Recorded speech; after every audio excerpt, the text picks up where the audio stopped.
nhớ rồi này của cháu phong dư xoay sọt tủ này thế cho nị cho gì nó nọ của yo mua su ở gần nó nữa của yo mua thớ rồi của xịn này của tôi mua xuống gần nó nữa nãy chị không giờ nó nữa của tôi gì cứ tôi mua này giờ chưa có tàu à mới rồi kìa mới rồi kìa đi rồi muốn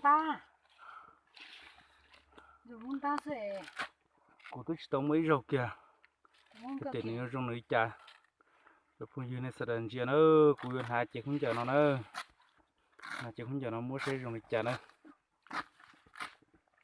nó tận nó cực kỳ thế nè mà nó chè tem đe thế nè kỳ thế nè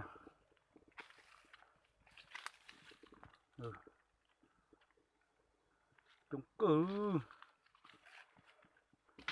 chiều cũng mua xe trong chợ bản là chỉ nữa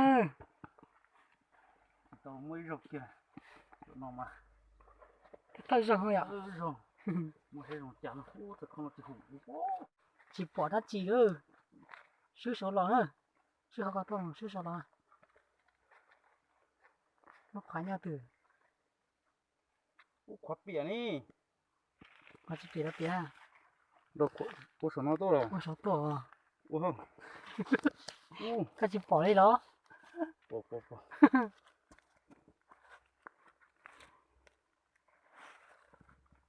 rồi lúc có thứ lo thế chạy coi tôi kho đúng không nó lại là làm nhiều kho đâu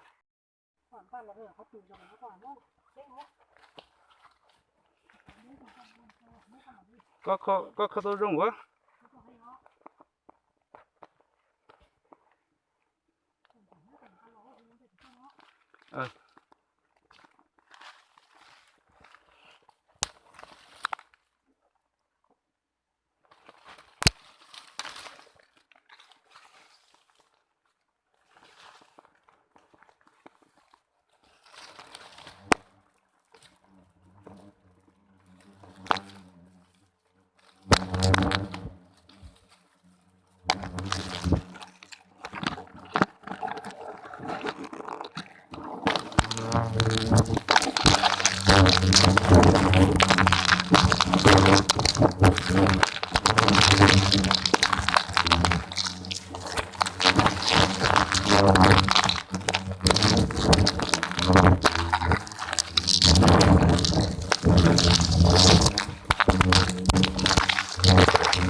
vợ cứ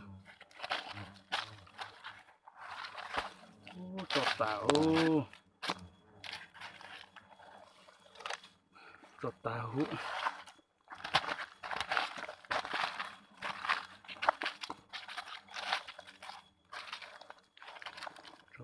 đó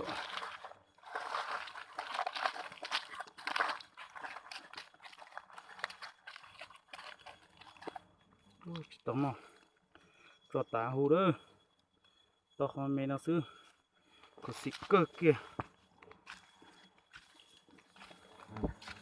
có xịt cha đi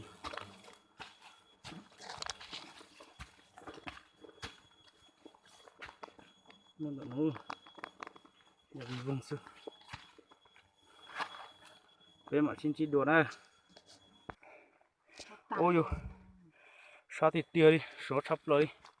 Cho táo đi xí ơ, chỉ số kia. Chính số đại bố đã từ nó sư. Tại tao nọ. Tao nó ơ chỉ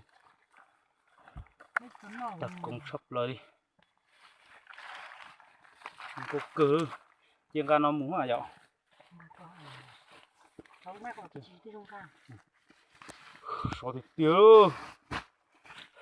Nó sẽ nó về mặt sinh trí đồ nó cho phong dư đấy cho này cho gì xuống số tụ nó.